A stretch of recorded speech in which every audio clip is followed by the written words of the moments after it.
Hello, hello, hello all. Big Square here, roadtoroad.com. Amy says, wait, let people get on. So first thing I need to know is, are you hearing me? 4x4, 5x5. What is it? 5x5, 4x4? Something like that. Truck driver thing. 5x5, there we go. I think it's a truck driver thing. Today, I'm going to hold off for a couple minutes, but today we're going to talk about JPMorgan and what I call the bad guys, the banking cabal, the deep state. It's all kind of, they get their money from the banks. So the deep state stuff that Trump is fighting right now, they get all their money from the banks. And the question is, how do the banks get their money? Is it kosher? Is it fraud? Is it criminality? It's all of the above except the kosher part. It is absolutely criminality. There's more coming out right now about JPMorgan. Now, when I first discovered that the banks were actually a criminal syndicate run behind the scenes by a bunch of bad guys, I was in 1998. And I first discovered it when I was investing in gold mining stocks. I was young. I wasn't that young, but I was pretty young.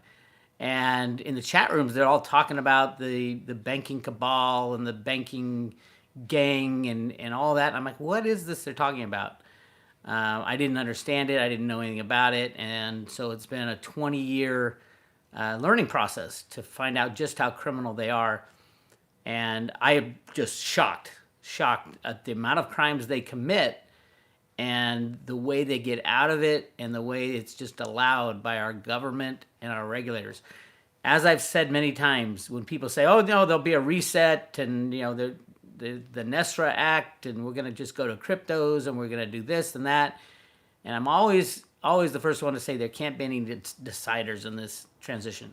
And the reason is because trust will be lost. When we find out what these banks have been allowed to do, and I'm going to get to JPMorgan and the DOJ charges of silver manipulation in a second, but they are allowed to do this. It is not a secret. I've known about it for 20 years. Many people have jumped up and down screaming about it, especially in silver. But it's all over the place. The amount of criminality is unfathomable. Unfathomable? It's big. It's really big. So first off, a required reading lesson. This book called J.P. Madoff, The Unholy Alliance Between America's Biggest Bank and America's Biggest Crook, by Helen Davis Chapman and Lance Gotthofer. Read this book. I mean, this just is one incidence of the criminality that goes on within JPMorgan. Remember, the Madoff scandal, they say it was $60 billion. I hear it was $500 billion behind the scenes. It was not just Madoff. He had a huge computer trading floor below him. It was the deep state. It was the Mossad. It was big. But after all that, they only had one banker. Even the stuff they talk about, they call it a $60 billion fraud. They only had one banker. One banker. And that was JPMorgan. Remember, banks, if you take out $10,000 from a bank, they have to fill out 50 forms on you, right? We're talking about a $50 billion fraud that went on for over a decade. Now, how is that allowed at JPMorgan? They all have to sign off on it, from the risk people to the credit people to the treasurer to Jamie Dimon. Everybody has to sign off on all the deals. Even the board has to sign off on the bigger deals. So they were all in on it to some degree. And it's impossible, it is as in not possible for it not to go unnoticed. The SEC was in on it as well. It is impossible for an auditor to go in there, and the auditing company was in on it. It is impossible for that to happen. That $60 billion in fraudulent transaction happens because they all go through the bank. Remember, bank account, every transfer you do has to go somewhere. And did they ever notice that it wasn't going to a brokerage house or some other place to buy shares? Everything has to be audited, triple audited, and there's checks and cross checks. They were all in on it, including the SEC, the CFTC, probably the U.S. government as well. So the bad guys within the government. The Bernie Madoff thing cannot happen without JPMorgan, and JPMorgan was the only banker. Now ask yourself this question. How many people went to jail from JPMorgan? Nada. Zero. Nothing. Nobody went to jail. They paid a fine and they walked away. You think that's the first time that's happened at JPMorgan? I got a little list of just the times during when the silver manipulation was like really going crazy, and from 2011 to 2013. That's when Jamie Dimon put the head of his, what he called the SWAT team, in Barack Obama's, as Barack Obama's chief of staff. The guy's name is Bill Daley. Because they had just acquired the JP or Bear Stearns short position, so they had to do some rigging. But it had to be done at the highest level, at the president's level. So in 2011, listen to these crimes. These are just the ones they caught from JP Morgan. And this is a 3-year period. This is just the ones they caught, not all the ones they performed and got away with. 2011, JP Morgan was foreclosing on the wrong houses and evicting innocent families. Military personnel were compensated $56 million in a settlement. 2011, a $153 million fine was levied against the bank for selling investments to its customers that the bank had invested against. Another one, the bank had paid $229 million fine for rigging the state muni bond market, defrauding the taxpayers in 31 states. Now, how many got a check from JP Morgan after they paid those fines? Does anybody know where those checks go? We don't get them. Nobody gets them. They get sucked up in the government and reshuffled back into JP Morgan because one of the biggest bankers, if not the biggest banker of the United States government, is JP Morgan. The U.S. government doesn't have checking accounts. They go to JP Morgan. JP Morgan this is still 2011. And all this time, so the regulators were in there, the investigators, they're busting in for all these crimes. Meanwhile, all the silver investors are yelling and screaming, they're rigging the silver market. Can't you see it? They're rigging the silver market. And now we find out they were, and the Department of Justice has come down on 5 traders now. And this was all going on while they're getting busted for other things. And it was never talked about amongst the regulators. Well, it was. The CFTC did 3 investigations. All 3 of them came back nada. Still in 2011, JP Morgan was caught doing business with embargoed countries like Iran, Sudan, Cuba, and Liberia. The bank paid an $88 million fine. All this on Jamie Dimon's watch. No problem here. Here's a little fine, now walk away.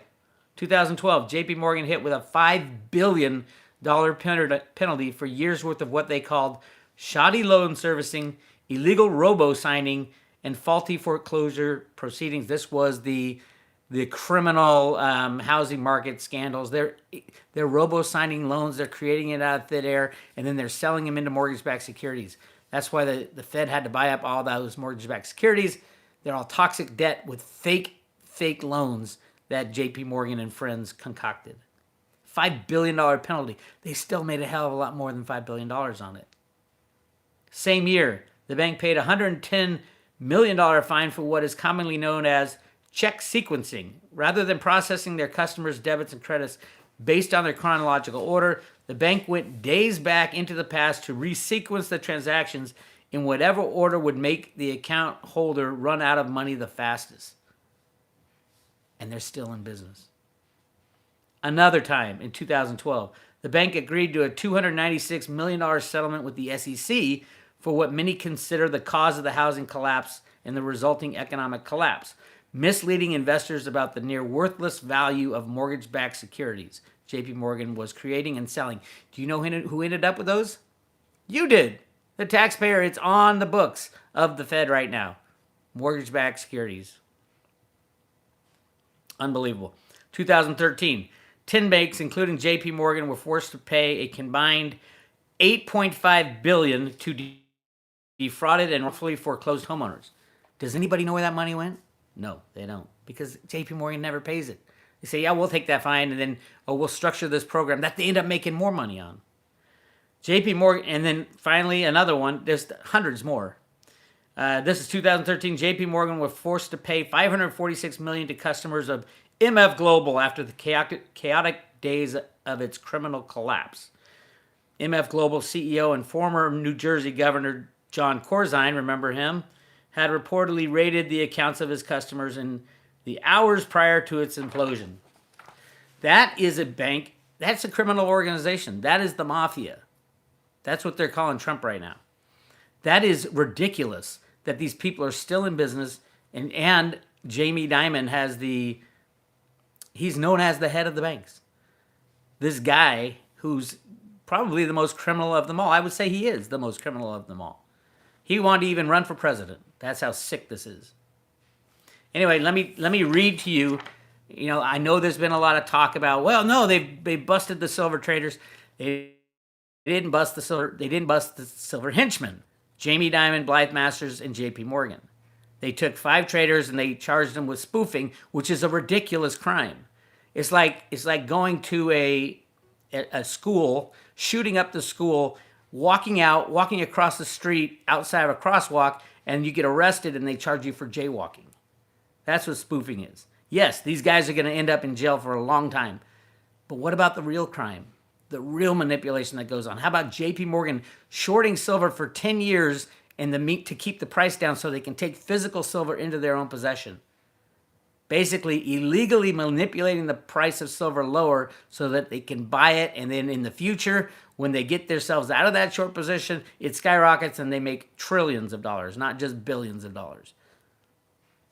Watch the latest Ted Butler interview at Reluctant Preppers. You're going to get a good idea of just how ridiculous the Department of Justice is, because Ted has documented the crime for almost all of those 10 years and given all the documentation, and Ted refuses to talk about a conspiracy. You know why? Because he doesn't need to. It's all in the government data. They're required to report their position, and they showed they were the ones taking all the physical off, and they were the ones shorting over the last 10 years to keep the price low. It's all right there, and he handed it to him. And was there any mention of that in the DOJ indictment? No. I'll read you the first part of what they said. This is from the Department of Justice, right there. Immediate release, and this is on September 16th. Current and former precious metal traders charged with multi-year market manipulation, racketeering, conspiracy.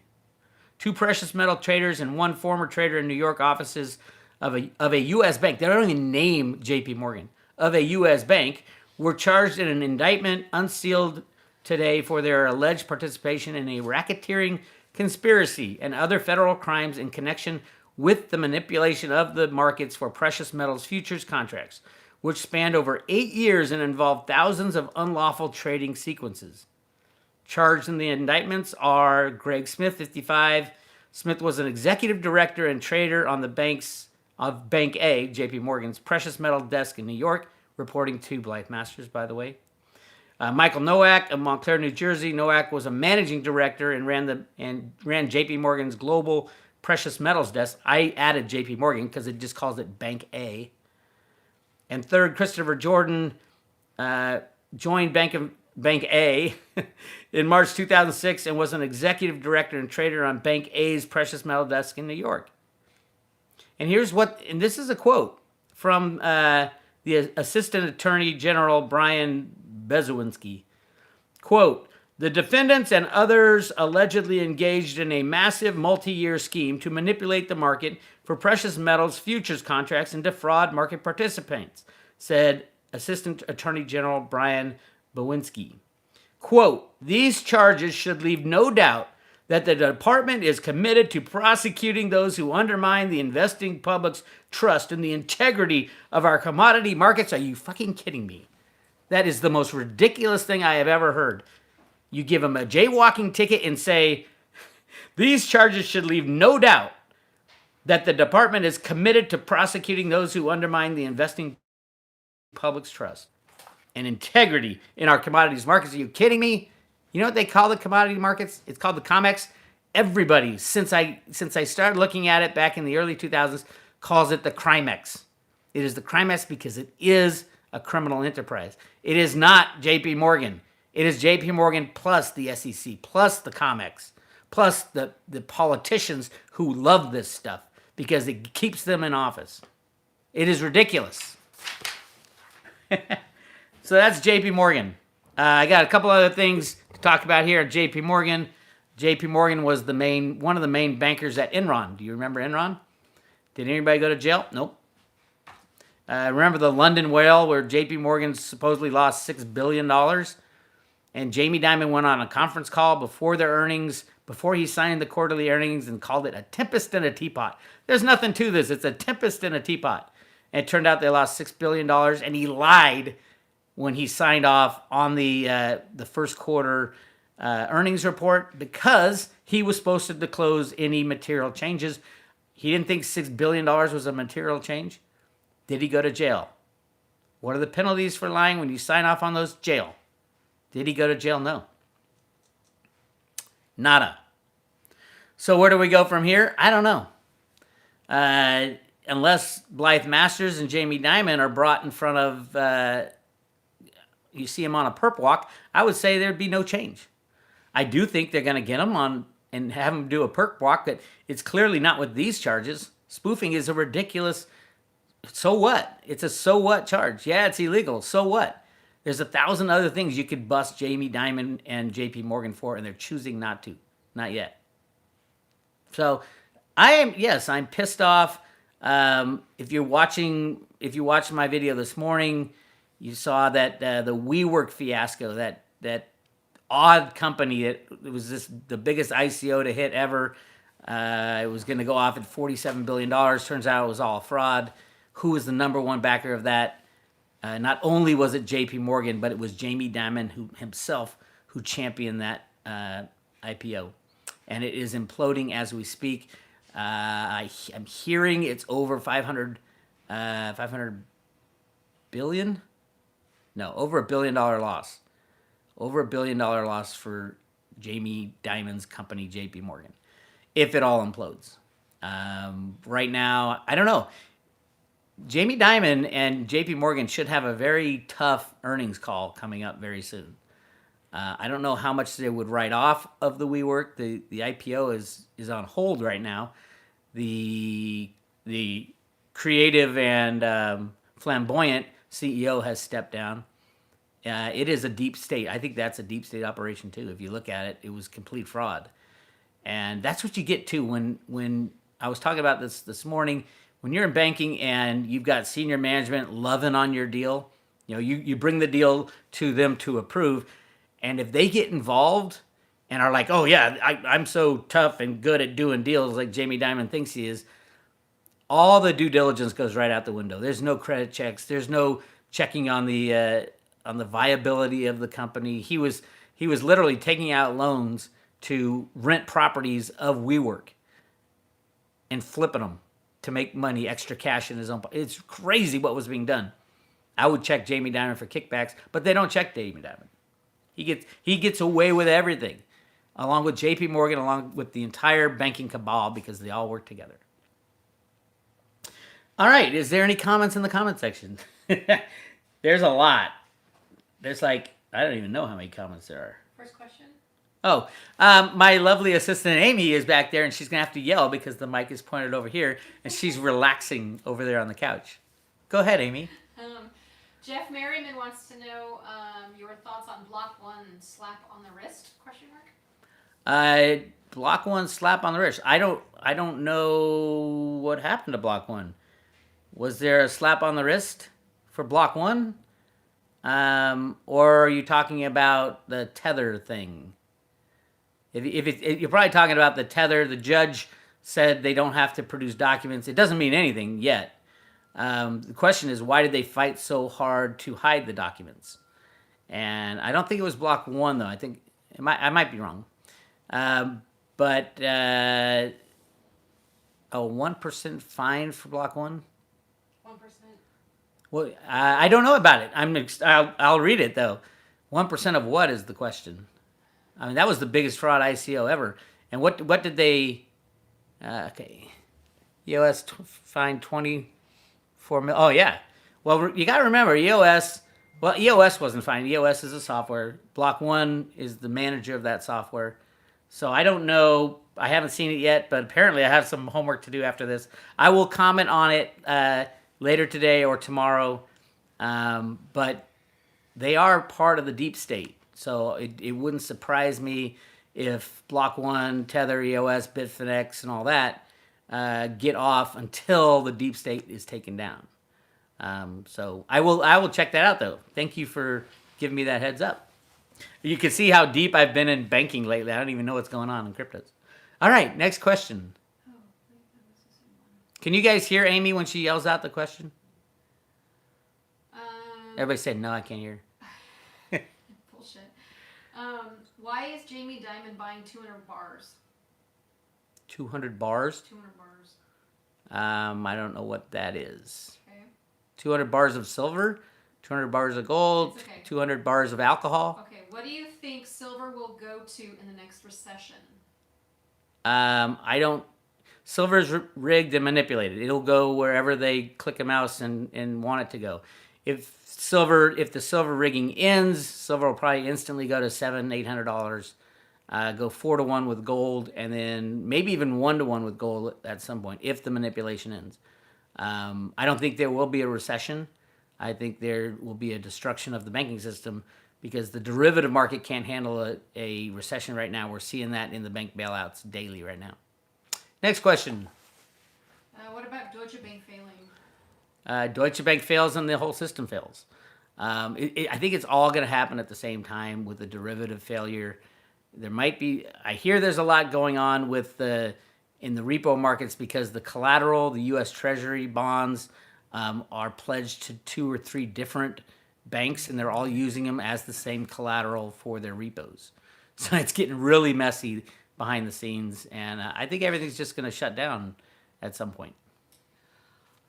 When the Federal Reserve note dies, does it collapse all the other fiat currencies in the world as well? Yes. There will be no other world reserve currency. When the U.S. experiment is done, all fiat money will be gone. There will be no faith in any of it. So countries are going to have to reallocate currency to their citizens.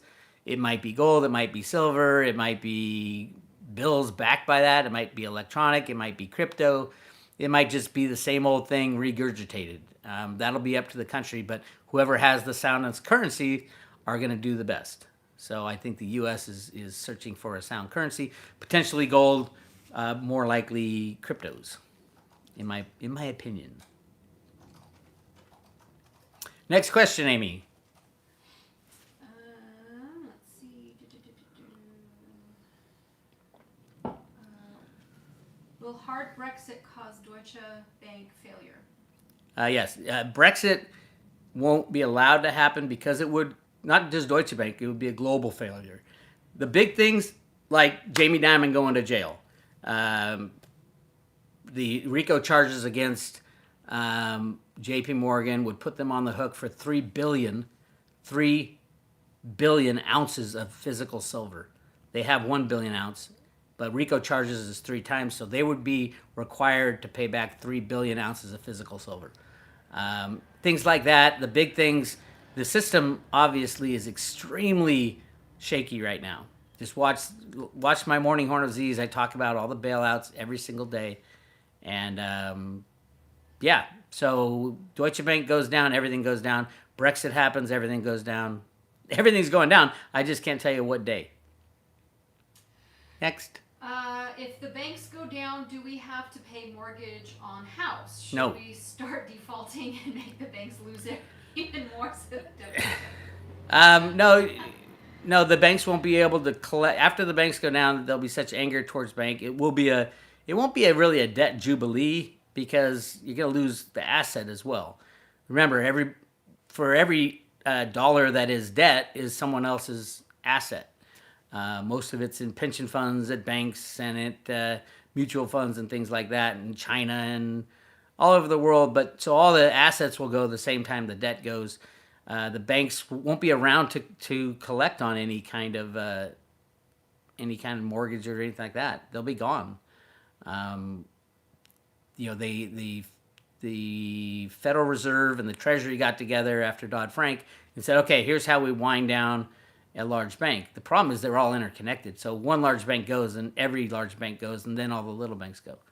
So it is what was planned in the late 90s, a total creative destruction event that would end the system because there's no way to fix it. You can't fix what's gone on. The idea was make it so big that it can't be fixed, and that's where we are now. Next, Amy. If Litecoin booms before silver, would it make sense to sell half my Litecoin at around 800 and use the money to buy some monster boxes? Trying to figure out how to play this for max gains. Yeah, I did. I did it with when cryptos were growing crazy in 2007. My ratio was all off. I wanted 50% crypto, 50% silver, and then with cryptos going crazy, it got all off. So I sold a bunch of, obviously not enough, silver cryptos and bought some silver. I like to keep my ratio at 50-50, but it's hard to do with the volatility of cryptos. Silver has been fine. Silver's, I used to think silver was the most volatile of all investments, and it was for a while until cryptos came, and they're massively more volatile. So, when cryptos start running again, get up to $100,000 Bitcoin, definitely as you go up, take some of your crypto profits and buy silver, in my opinion. Or vice versa. If silver goes to $800, $900 an ounce, flip it and buy some cryptos. Next. Oh shit, it just jumped, sorry. Amy's talking to herself in case you guys can't hear her. Oh crap, where did it go? It's seriously just like... Can you see a $2 million Litecoin market cap someday? A $2 million Litecoin market cap? Yeah, No. 2 billion? 2 trillion? Now, Litecoin is planned to be that means of exchange for the future. Also, on that note, you might have noticed I've been talking about some Bitcoin Cash lately. It's an interesting theoretical analysis of on-chain scaling versus off-chain scaling. Litecoin with the Lightning Network is off-chain scaling. If the banks go down, we're going to need fast scaling. And it might take a while for Litecoin to be ready. Now, Bitcoin Cash is on-chain scaling. So it's not going to be able to handle the real huge volumes, but it'll be a lot better than Bitcoin or Litecoin on its own without the Lightning Network implemented. So I think Bitcoin Cash might get the first run up if the banks collapse. And just because it's faster and more along the lines of it's better to use than Bitcoin, which will be really expensive and really slow. Bitcoin Cash will be better than that. But ultimately, I think Litecoin, because of the Lightning Network when it gets implemented, but it is off-chain, so you're going to have to, there's a different kind of trust parameters you got to think about. Next. Do you know the Federal Reserve is privately owned by the central banks? Well, it's not, well, the Federal Reserve is a central bank. You can say that it is owned by the banks, and then who owns the banks? It's the Rothschilds, the Rockefellers, and blah, blah, blah. Yes, the Federal Reserve System, I've written quite a bit about it over the last 20 years. Read Creature from Jekyll Island, and you'll get 90% of the story. The other 10% is why they actually did it, and that gets to the Golden Grand Canyon and all that. But no, the Fed is not inherently evil. There have been evil people within the Fed, and there still are, I'm sure, evil people within the Fed. But the Fed is trying to destroy the system right now. They're trying to take down the unbacked fiat system by printing as much money as possible. I have shown that in the Road to Ruta documents from the Fed themselves. And it's been part of a very long plan, and it's coming to the end. And it is up to us to stand up and say no more bailouts and to not pass this mess onto our kids. So anybody who tells you, oh, we have to bail out the banks because I'll lose my checking account, tell them, hey, all you're going to do is give this criminal system to your kids. Do you really want to do that? That's my take. Next. All right. What is the safest way to buy Bitcoin, and how do you transfer to a paper wallet? If you're just starting out, it sounds like you're just starting out. Go to Coinbase, set up an account, buy Bitcoin, and then look up on YouTube. Do a search for how do you make a paper wallet safely. Make a paper wallet and then transfer it out of Coinbase right into your wallet. But definitely, if you're just starting out in cryptos, go on YouTube and ask every question you can. Every question that pops into your head, you can go to the search function on YouTube and you'll get the answer. It's like a university encyclopedia that covers the last 10 years. It's an amazing tool, amazing resource, and it's up to you to get smart about cryptos if you're going to get involved. And you're going to get involved. The question is, do you want to do it now or do you want to do it in 10 years? So I suggest everybody go onto YouTube, use that search function, say, oh, what's quantum computing and how will it, and you're going to get all kinds of opinions. The big boogie boo is quantum computing. No, I don't think quantum computing is there yet. Will be there for another 10 years or so. And then there are quantum resistant wallets that are being developed as we speak. Remember, quantum goes both ways. You can use it to defend yourself as well. So all the people who are saying, oh, it's over, cryptos are over, that's just FUD. It's just FUD. And you got to know how a quantum computer works. You need 200 degrees below zero. I mean, they can't even use it for a regular application right now. It's still theoretical, although they're saying, like Google, the latest thing was so ridiculous. Google invented a quantum computer, and oh, by the way, it's going to crack all the Bitcoin codes. Well, if it could do that, then it could crack all the nuclear codes of every country on planet Earth, and the U.S. government would nuke Google before they had a chance to do it. So I think it's all bullshit. And you look at the people who are spouting it off, and they don't know anything about anything, truthfully. The guy Mike Adams, I think his name is, the health guy. He's hated crypto since day one. So careful who you listen to about the end of Bitcoin, because Bitcoin has been declared dead. I think it's like 150 times now. So yeah, if you believe those people, do what Mike Adams did and tell everybody not to buy Bitcoin at $5. Next. How will credit unions be affected? They will be gone. Credit unions they practice fractional reserve too. Remember, the entire banking system is linked together. And they can handle small banks going down because the big banks can absorb them. They can't handle the too big to fail banks because it goes in reverse. Like at the credit union, you have customers at the credit union, but those customers bank at other banks as well. And they'll do big loans, and with the housing prices will drop to 70, 80% less than what they are now if the banks aren't involved, because banks don't give loans. No one can afford to buy a house. The prices just drive down to nothing. Fractional reserve lending is the reason that housing prices go up. Houses don't get better over time. I hate to tell you, they shouldn't get more valuable. It's the value of the dollar, the ability to get free money to buy a house that drove the housing prices up. Next. Does that mean bonds in pension funds are pledged multiple times? Absolutely. And it's been proven stocks and bonds are pledged multiple times. Look at the case of Dole Foods.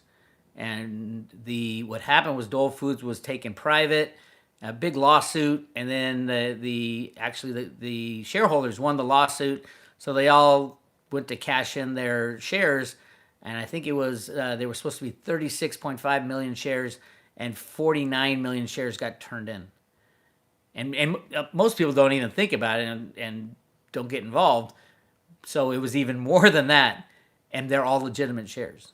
That's all done at the DTCC and at the brokerage houses. They're playing a game of rehypothecation, which we learned from Corzine's company, MF Global. Yes, absolutely. That's why, like in cryptos, they can sell 100% of the Litecoin in a day and a half.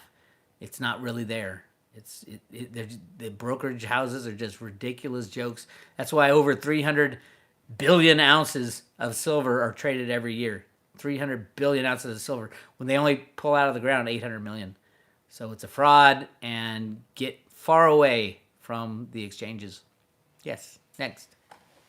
What's up with the Zimbabwe thing? Which Zimbabwe thing? The hyperinflation in Zimbabwe, or don't know. Next. Does not specify. I might not have seen some news today, so I'm dying to get off this call and go check out what's going on with Block One, because I'm sure I'll have something to say on that one.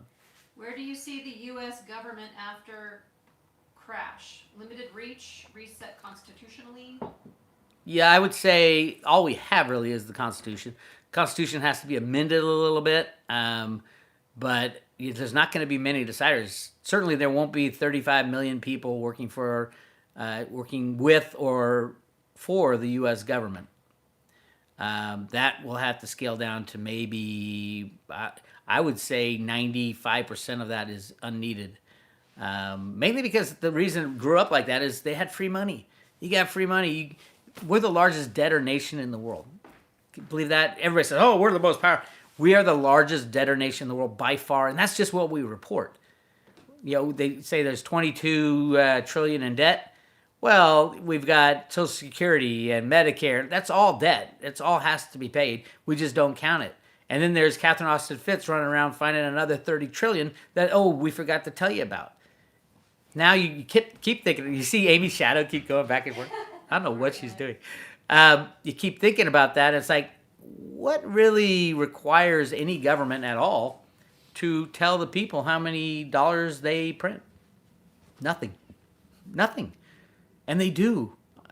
Many people have told me, Bix, they just don't report it. They're printing unlimited money. It's electronic blip. What's the difference between $100 billion and $1 trillion? It's one little electronic zero. And they don't tell anybody about it. So, yeah, Russia and China are doing it as well now. I think pretty much every country has said they've been screwing this, so we'll just do it too. So, yeah, it's crazy. Next question, please. Is there a better exchange than Coinbase? I like Kraken. I like Gemini. I like it, Gemini, because when you sell, you can get your money out really quick. That's the Winklevoss boys. There's none of the exchanges deal in one-for-one cryptocurrencies, so you're at risk with all of them. But Coinbase, Gemini, and Kraken are my three favorite, at least in the U.S. And different countries have different exchanges. So that's my take. Yes, Amy. What's next? Would this include those with reverse mortgages? I think it's like an extension. Yeah. All the contracts. If the banks are gone, there's no reverse mortgages.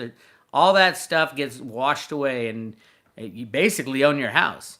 You might not have a title to it, but you don't have a title now. The title's been squirreled away at Seed and Company in mortgage-backed securities. It's going to come down to the legal fight. Well, see, the laws won't probably be in place either about who owns your mortgage. Now, Seed and Company is a entity that holds, I think it's 98% of all assets now. And that's at the DTCC. Supposedly, they did an investigation in the 70s. Who is Seed and Company? And they believe it is someone related to the royal crown of England, or beyond that. Maybe the Vatican, or beyond that. So, are there? I've read the conspiracy things about 21 hybrid humans that control all those people. I don't know if that's true or not. All I know is I didn't sign up for it, and I'm going to fight for anybody who says I owe my sovereignty to anybody else. The Anunnaki, yes. Next. What is your opinion on Milton Friedman? I just read Capitalism and Freedom and was blown away. Think he might have had anything to do with the creation of Bitcoin? No, well, he's dead. So I think he's been dead for a while. For all the economists in the world, I don't think any of them are right, because they don't take into account the amount of market manipulation in a free market. Free market means no regulators, no nothing. And if the regulators are in there trying to assure a free market, all they're going to do is be corrupt and run cover for other people. So I don't think capitalism has a chance. Obviously, socialism fails, like true capitalism, because too many people would be in pain from all the manipulation. So, yeah, we're going to need some kind of hybrid system when this thing when the old system fails and we move on to something else. But yeah, I don't know. But any economist who claims to know, how things should be run, I don't buy it. Next, please. So should I go out now and buy 10 homes knowing that I will get to keep them after the collapse? Sure, and if it doesn't collapse, you own 10 homes. But why would you even want to buy a home after the collapse? It'll be worth maybe 1% of the value you spent on it. Because remember, if the banks aren't available to lend free money, basically, like they are right now, housing prices go down to what they're worth. What's the wood worth? And the older the house gets, the cheaper it should become because of the wear and tear. Asset prices in housing is ridiculous because it's all 100% due. It's not supply and demand like the realtors will tell you. It has to do with how cheap can you get money from banks, and what if the banks don't lend? It can't lend, or there are no banks left after the derivative bomb goes off. That's why Warren Buffett calls it a weapon of mass financial destruction, and he has the ability to trigger it if he wants. I think he might at some point. So, next. Do you see John Titter's story playing out in any way? John Titor, I think it's Titor. And actually, there's a guy who came out. I'm John Titor. He called himself Titor. This is the time traveler from. It was like early 2001, 2002. I think around that time frame, he talked about a lot of things came true, but then his timing was off, and a lot of things have not come true. So he says that we're going to war with Russia, and Russia ends up dropping bombs on 3 cities, gives people like 2 days to get out of, like, I don't know, L.A., New York, and Chicago, or 3. I think it was 3 big cities, and that's what finally wins the war. They just nuked the big cities because they couldn't get the deep state out. But yeah, he talks a lot about the Civil War in the United States. I hope it doesn't come down to that, but it's quite a possibility that we have Civil War in the U.S. So, and Titor's been right about a lot of things, but his timing is completely off right now because he said that bombs were dropped back in like 2012, I think, or 11. So, next. Thank you, Polly P, for the $10 super chat. Thank you, Polly P, for the $10 super chat. What's up, Polly? Hope you're driving well these days. Are you coming to Vegas? I don't know if you're coming. He's trying to come to Vegas. If you guys want to go to the Vegas show, send me an email, bix@roadrunner.com. It costs you 1 Litecoin, which is cheap right now. Also, please be sure to like and subscribe. Oh, please be sure to like and subscribe to my videos. Yeah, the funny thing is, all these are getting a hell of a lot of views these days because all the stuff I've been talking about for 10 years is actually coming true. But the view count, subscriber count hasn't gone up all year. That's YouTube at its finest.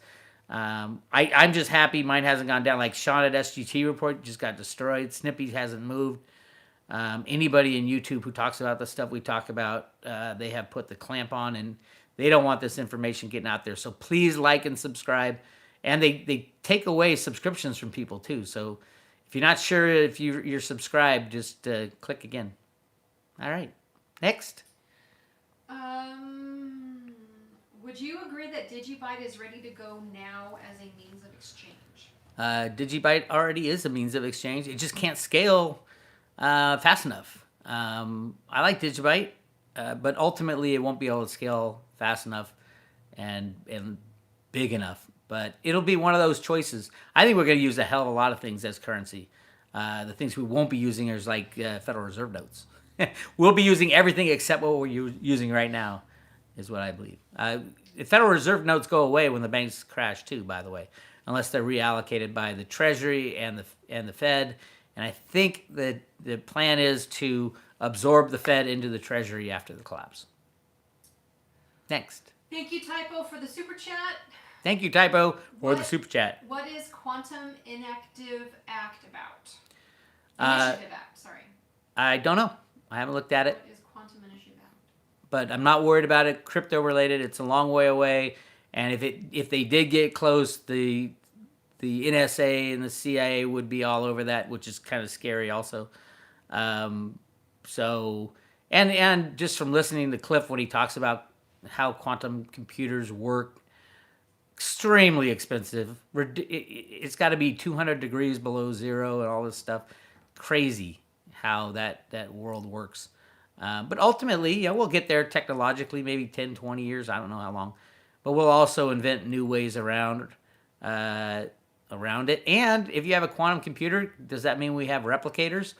And if we have replicators, we don't need money. You can make anything you want. So, yeah, I'm not worried about it. Next. Will a yes vote to impeach explode the metals?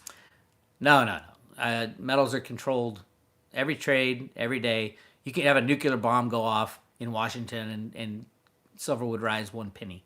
It's ridiculous how they're rigged, but they're rigged in computer models, and that's what Steve Mnuchin's job was at Goldman Sachs. He was the head of IT for Goldman Sachs. He's got a good handle on it. Trump can say, "All right, get the hell out of here." I think he will at some point. But remember, when you control the markets as much as they do, they could rise the price of silver to $1 million or put it at zero. It's a click of a mouse. Hopefully one day there won't be computer trading in commodities anymore, at least not the rehypothecate. And how can we get there? Very easy. Implement something like Veritasium. Voila, problem fixed. Next. Thank you, Jordan Lyson, for the super chat. Thank you, Jordan, for the super chat. Should I wait to buy a house? That's a tough one because it's a family decision. If you're married, your wife will say, "I'm not waiting to buy a house." And then I had buddies who just bought a house, and they're like, "Well, the bank's crash is great because I'll never have to pay back a huge loan that I just took out." So I don't know. I don't own a house at the moment. That would be one of my investments after the crash, because I don't think banks will be lending. I think the price of a house will drop, like I said, 90, 95%. Now, if we go into hyperinflation, they keep kicking the can down the road. It's the exact opposite. Buy a house now because your house is going to $2-3 million in a matter of months, and then it turns into Zimbabwe. But at the same time, you're having to pay $300 for a loaf of bread. So, yeah, and it's more of, you got to look at your family and your reason for buying a house and things like that. I wouldn't buy a house speculatively, but I don't know. Who knows? Next. Thank you, Litecoin Rebel, for the super chat. Thank you, Litecoin Rebel. Rebel without a cause. Wouldn't the gold in the national parks make silver at least as rare as silver?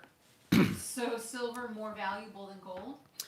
Well, the reality right now, yes, the answer is yes. But right now, there is, according to CPM Group and the official channels, there's 6 billion ounces of gold in the world and 6 billion ounces of silver that are available. So you would think the price should be 1-to-1. So if they find, they pull out all the gold out of the ground, and there's 2 million tons of gold instead of 200,000 tons, then yes, theoretically the price should change, and silver should be massively more valuable than gold because it's needed more too in industrial applications. But again, it gets to price. Price is determined on the COMEX. The COMEX is rigged by a computer program at the Exchange Stabilization Fund. So what does it matter? There you go. Aaron Matthews wants to know, is the plan essentially for our country to file bankruptcy? Run up the debt beforehand. We have no intention to pay off. Yeah, but that's not filing for bankruptcy. Bankruptcy would mean a restructuring of the debt, and somehow we'd pay off all this debt. Yes, the plan is to run the electronic monetary system as long and hard as possible, soaking up all the benefits, buying oil from around the world from other people, building houses, building roads and bridges, which kind of they stop, which is kind of telling me we're near the end, and then just walk away. With the derivative collapse is what the trigger would be. The derivatives, Buffett is not an idiot. I know a lot of people think he's an idiot for his stance on a lot of things, especially gold, but he's lying about that. When you study Buffett, you understand his father wanted to go back to a gold standard more than anything, and Buffett absolutely idolized his father. And I have a lot more evidence that Buffett is secretly working for the good guys to take down the system. But he wasn't lying when he said the derivatives are a weapon of mass financial destruction because they will take out everything that is a fiat type, is requires some kind of third party anything. If you have something in your possession, you're fine. Gold, silver in your possession. I think you're going to need some change, some U.S. change. Remember, those aren't Federal Reserve notes. But you're going to need small denominations to get you through for a while. And then cryptos. Cryptos in your own possession count. Outside your possession, you're going to lose it. Next. Was gold the first test cryptocurrency? No, there were. I mean, e-gold was. I think that was in the 90s. Cryptocurrencies go back to the very beginning of the electronic financial computing, when Alan Greenspan was writing the first programs in the 60s and 70s with John Kemeny, and I think electronic cryptocurrencies began around that time. I don't know if it was probably John Kemeny, the guy who invented BASIC, which was the first shareable computer language. And we did, me and the crypto viewing guys did an RV on Who is Satoshi, and it goes back to John Kemeny, Alan Greenspan in the 60s and 70s writing their computer models for the financial system. If you believe in that we're just playing out some preordained play and all this stuff was already planned 100 years ago, then yeah, I don't know. But that was the application of money back in the 60s when electronic computing came into banking and created electronic money, which obviously we use now. It's just it's centralized and controlled, and until that is kicked out, they're going to abuse it beyond what anybody can even imagine. Next. What happens to the elderly that don't know tech? There will be, I believe, now there will be a transition period, I think. If you don't know tech, you're not going to need to know tech until the time comes. If they can use a credit card, obviously cryptocurrencies can go on a credit card pretty easy. The only thing stopping it right now is the regulators. When the old system falls apart, all those regulators are going to be gone. And so, yes, they'll be in panic mode and say, okay, what can we do? What can we do? What can we do? They'll probably just issue more and more money, give everybody a whole bunch of money. If like Elizabeth Warren gets in, we got socialism. She's going to shut down all the bank. That's the first thing she's going to do, whether or not the system collapses or not. And the bankers know it. They're panicking already about that. But I don't think the system will make it that far, truthfully. And then, I wish I knew the plan, but they've had 110 years to plan for this. And there's been a lot of plans on the table. The NESRA Act in the 90s, the National Economic Stability and Recovery Act, kind of rejiggered all the debt. But that didn't solve the problem. That's the problem. The problem is, the only way to solve the problem is to wipe the slate clean. And that's why the derivative bubble was allowed to run to where it is. Sorry, I don't have a better answer for that. And I wish I did. Next. Why aren't banks and credit unions buying Bitcoin and cryptos? I think they are.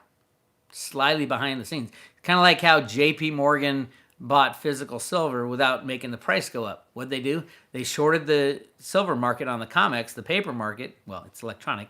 But they shorted that market and they took the physical. And then that market's going to blow up at some point and they're going to have the physical. I think the banks are doing the same thing with the cryptos. They're shorting the cryptos on the exchanges, which is easy to do because they don't care about money. They don't care about fiat money. They care about the crypto in their own possession. And then they're taking in the OTC market, they're soaking up as much Bitcoin and Litecoin and Ethereum as they can right now, I believe. Next, please. Should we remortgage our homes to get a lower interest rate? I don't know. That's a personal decision that you need to make the call.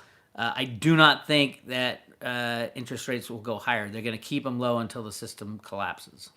During the crash, if I need groceries, will coin shops be buying silver? Well, during the crash, if the banks are crashing, no, there'll be no stores open. It'll be a matter of hours before all the shelves are empty, and because the banks won't work, and that's going to be the crisis. That's the time you got to prepare, at least for a couple weeks worth of chaos. then we got to rejigger the system, and there'll be a lot of anger, and a lot of distrust of government, a lot of distrust of bankers. Obviously, they'll be gone anyway. Just distrust in general. That's why cryptos are so great. It's a trustless system. You don't have to trust anybody.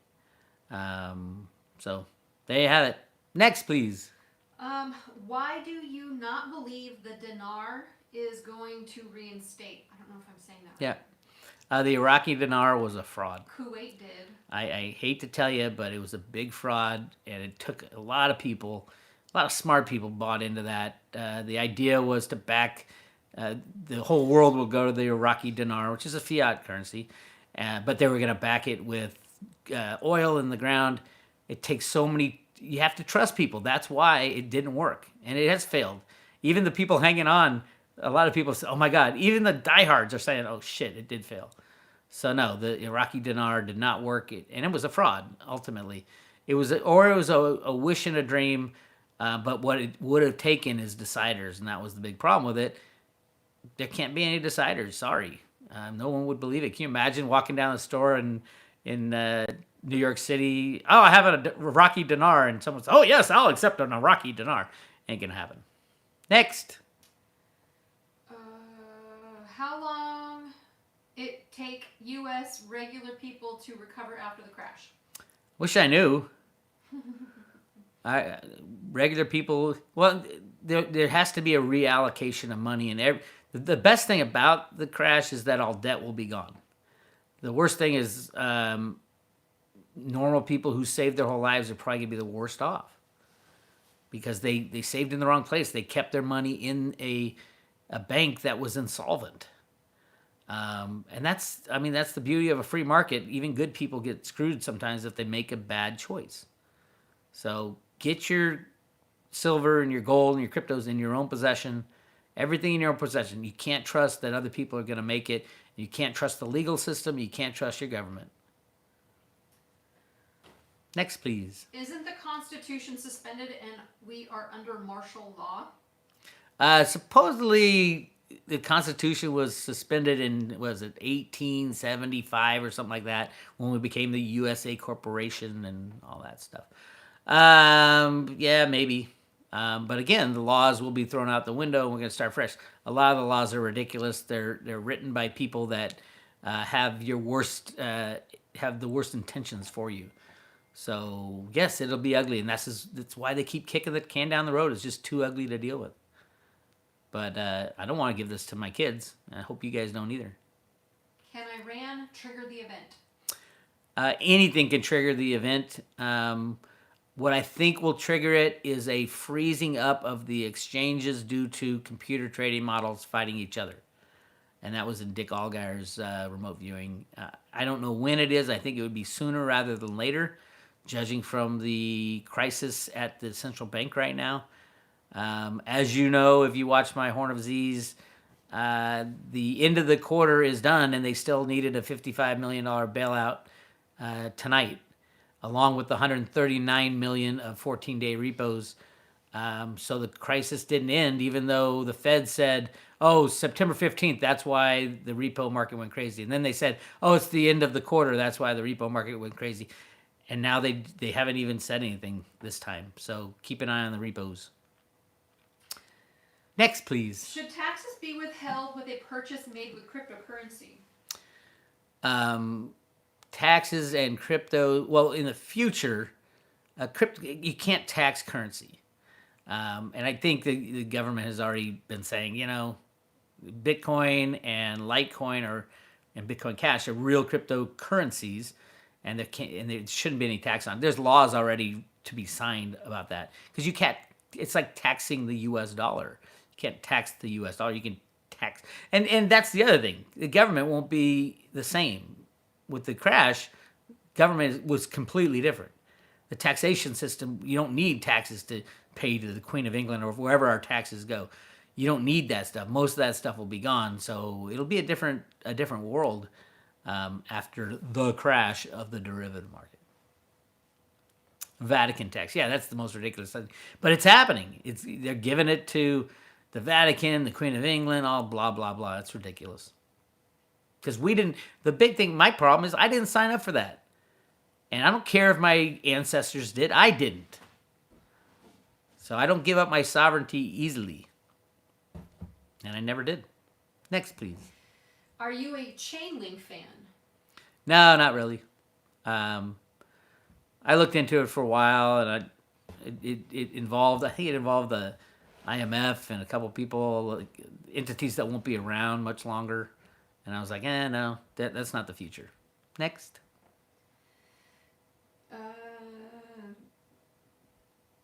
Sorry. There's really not a whole lot of other questions. Oh, good. Now I can go research, what was I going to research? Oh, the EOS. Fine. Yeah, it doesn't surprise me as long as the deep state's still in place. When the deep state's gone, they'll take out Block 1 and those guys. Bitfinex and hopefully sooner rather than later. There's a lot of, I think that's what the whole impeach Trump thing's all about is Trump was ready to release a lot of the deep state arrests and all that. So we'll find out. I don't know what day all this is going to happen, but something's happening behind the scenes if you keep an eye on the repo market. Keep an eye on the road to Ruta. And Amy has required me to play a song as we go out this time. Oh, but you know what? We're not even to 100 likes yet, so... Oh, we're not to 100 likes, so I can't play the song? I don't think so. Oh, bummer. Yeah. I wanted to play that song. It was a good banker song. Oh, well. There's one more question. One more question. How can they do 200 billion... Somebody's saying 256 likes. You better hit refresh, young lady. Oh, I wonder what's going on. Oh, okay. 262. Oh, I get to play the song. Oh, wow. Oh, everybody's got different amount of likes. Yeah. It's probably YouTube screwing with me. So weird, yeah. I'm only showing 78. Weird. All right. What was the question? How can they do a 200 billion bailout without Congress? They're doing it in overnight repos. So it's just overnight. They can't do a permanent bailout without going to Congress, and that's what they will do. It won't be 200 billion. It will be, that wouldn't do anything. They need about 20 trillion is what I think. And that would take Congress. Last time it was 700 billion, and then they leveraged it up. So I think we'll have a banking kind of mini collapse. They'll go to Congress just like in 2008, October of 2008. They'll go to Congress. Remember, the first time they went to Congress was with 700 billion. Congress said no. Stock market dropped 50%, and then I think they gave them 700 billion, and then it was, I think, Obama at the time. They gave him another $1 trillion to the people, supposedly, for infrastructure, something ridiculous. So I don't think 200 million is going to do anything. I know it won't. But 20 trillion might get them close, at least to kick the can down the road for another 10 years. So it's up to us. Are we going to allow it? And I don't think we will. I don't think anybody, especially in Congress these days, they can't agree on what kind of toilet paper to order. Yep, there you go. All right, I do get to play a song because there's 340 likes or something like that. All right, I'm going to do a fast... I don't know about this this microphone, if it'll work, but it is a fast version of Hey, Mr. Banker, a song I wrote about JPMorgan. Chase. Those bastards. Hold on, I got to back up this a little bit. Slam it right into Amy. Right there. All right, here we go. This sums up what I just talked about for the last hour.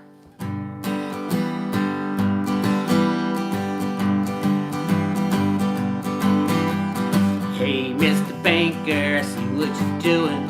You play your goody games, but you ain't fooling me. You're making money out of thin air. You lend it to the people. The money never was there. Foreclosing on the sheeple. When it all falls apart and we are down on one knee, you demand a bailout and a get out of jail card free. Whoa, you're just a criminal in a fancy suit, just a criminal.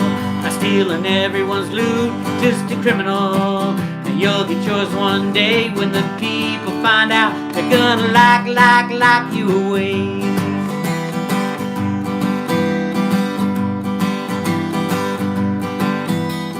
Hey, Mr. Banker, I see what you're doing. You're rigging markets higher derivatives are brewing. You tell us all is different, it's gonna go on forever. But secretly you're short thinking you're so damn clever. You finally rig it down, you watch everybody drown. You steal the real assets, get the heck out of town. Oh, you're just a criminal in a fancy suit, just a criminal, stealing everyone's loot, just a criminal. And you'll get yours one day when the people find out they're gonna lock you away.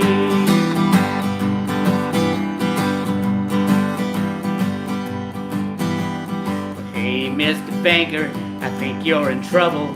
The people are awake and we're arising from the rubble. And don't you run and hide now, cause we are gonna find you and drag you in the town square, expose what you've been up to.